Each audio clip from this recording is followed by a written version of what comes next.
Hello friends, welcome back to my channel. When I say the word culture, everybody knows what I mean. But when I ask you to define it, the chances are that you'll probably pause for a moment searching for the right words. Why? Because culture is both simple and incredibly complex. In the past, culture was highly restricted to high art. Things like classic literature, classical music, or even fine art. Things that were reserved for a very small section of society called as educated elite. Sounds like gatekeeping, doesn't it? But now, the understanding of culture extends far beyond that. It includes ideologies, social norms, media, popular culture, and lived experiences which continue to shape the way we see the world. And this shift in the cultural understanding has basically led to the emergence of a completely new field of study called as cultural studies. Cultural studies as a discipline basically examines how culture influences power, identity, and social structures.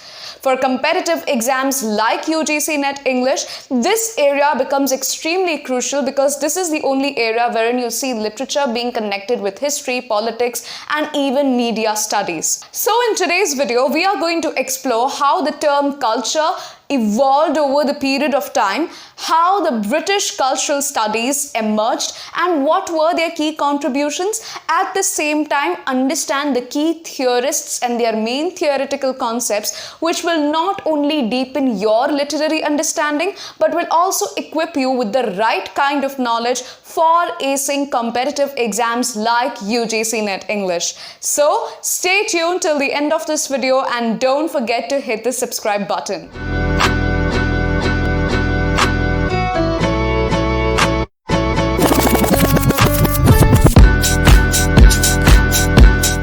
Now, when exactly did culture become such a serious field of study in literature? That takes us back to 19th century when everything started with a critic and a poet called as Matthew Arnold.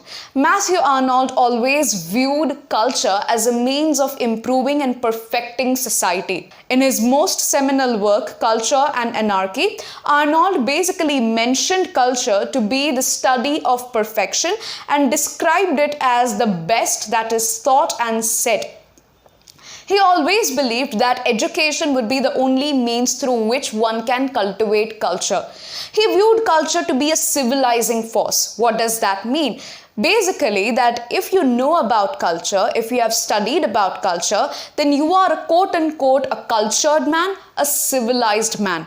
Now, these ideas were challenged by later theorists on the grounds of being too traditional. Out of these theorists were the Frankfurt School of Theorists, particularly Theodor Adorno and Max Horkheimer, who coined the term culture industry, in which they basically criticized how capitalism commodifies culture.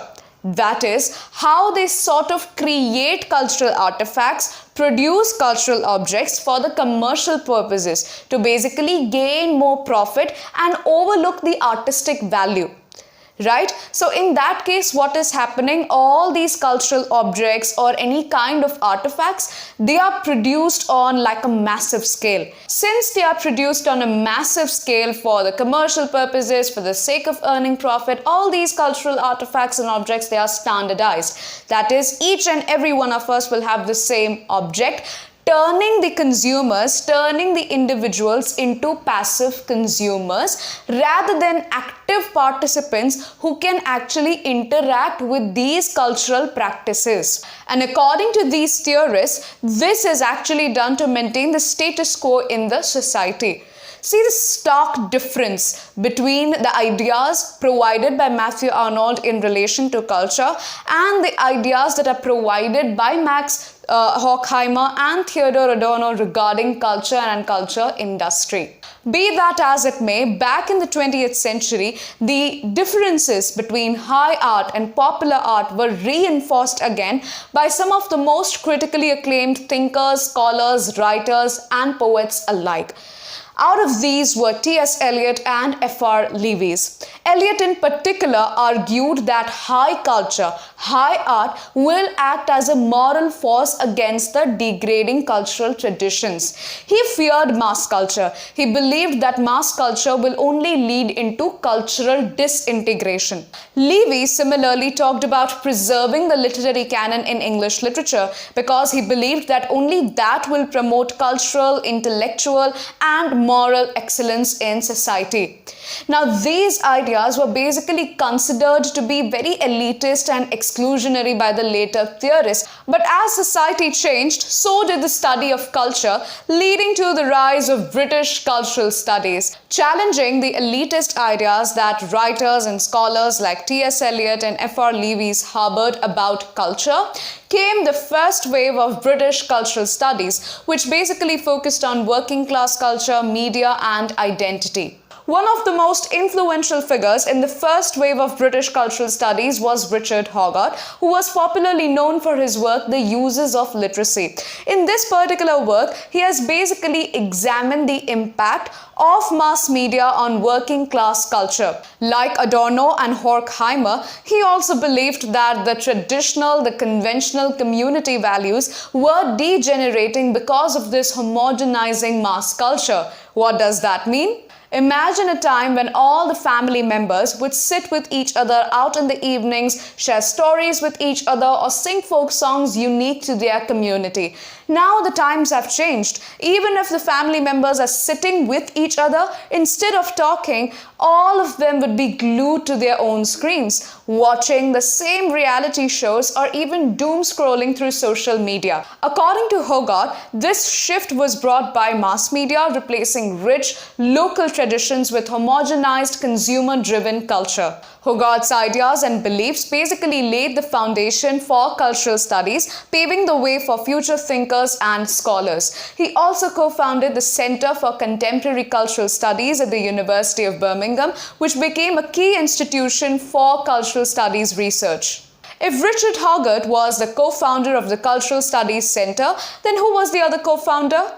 It was none other than Stuart Hall. Stuart Hall is another pioneering figure in the field of cultural studies who never saw culture to be merely someone's background.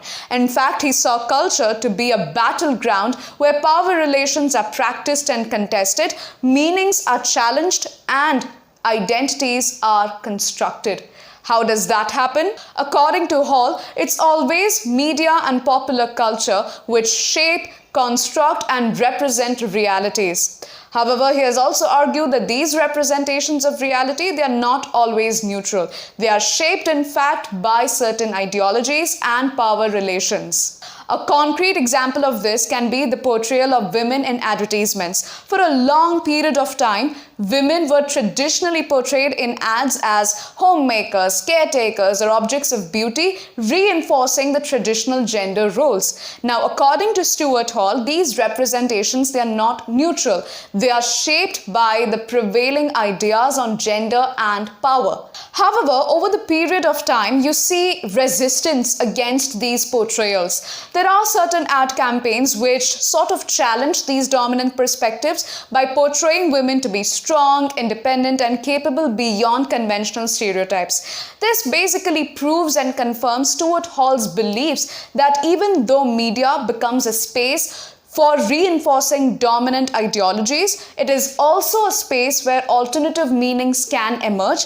take space, and challenge the existing power structures. Inspired by Gramsci's concept of hegemony, where power is circulated through cultural means, Stuart Hall's works, beliefs, ideas, they continue to shape how we understand media, representation, and identity today. Apart from Stuart Hall and Richard Hoggart, there is another pioneering figure who has significantly contributed to the field of cultural studies, and that is Raymond Williams. Raymond Williams is popularly known for saying that culture is ordinary. Culture is not elite, it is not high art.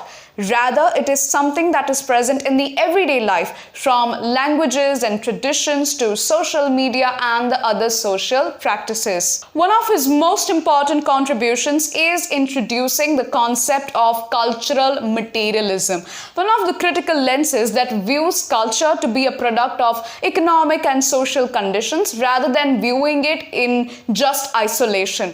Right? Now, cultural materialism is often studied alongside new historicism. Both of these critical lenses, they have similar approaches towards understanding culture and society. But there are certain key differences between these two that you should understand, especially if you are a literature student or if you are preparing for your NET exam.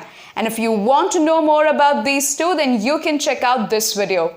Now, these were some of the most important ideas related to culture, the major theorists and their key theoretical understandings, which will definitely deepen your literary understanding of cultural studies.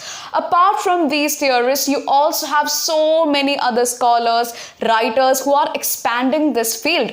For instance, talk about Paul Duguay. Paul Duguay introduced the concept of circuit of culture, wherein he believed that culture is constantly created and reshaped by 5 key processes. What are these processes? Representation, identity, consumption, production, and regulation. Through this model, you can basically analyze anything and everything starting from advertisements to social media. He basically drove home the very fact that everything now around us becomes a text. Culture itself has become a text. Understanding cultural studies in this particular manner will definitely help you bridge the gap between literature and also understanding the world around us, how literature is applicable in this practical world, how literature connects to history, globalization, and media influences in society, right? These are some of the discussions that I constantly have in my class, especially when it comes to literary theories. So if you want to get more structured guidance on literary theories or anything related to English literature, or for that matter UGC NET English exam, then you can check out the description box below. All the details are attached and linked there. That's it for today's video, folks. If you found this video on cultural studies informative and helpful, please like it and share it with other UGC NET English aspirants as well. Also, don't forget to hit the subscribe button if you haven't already, so that you don't miss any videos that I will be uploading on other topics related to English literature and UGC NET English exam in the future. If you have any questions or any doubts related to anything, then please mention it in the comment section below. I'd be very happy to help you. Thank you so much for watching till the end, and I'll see you in the next one.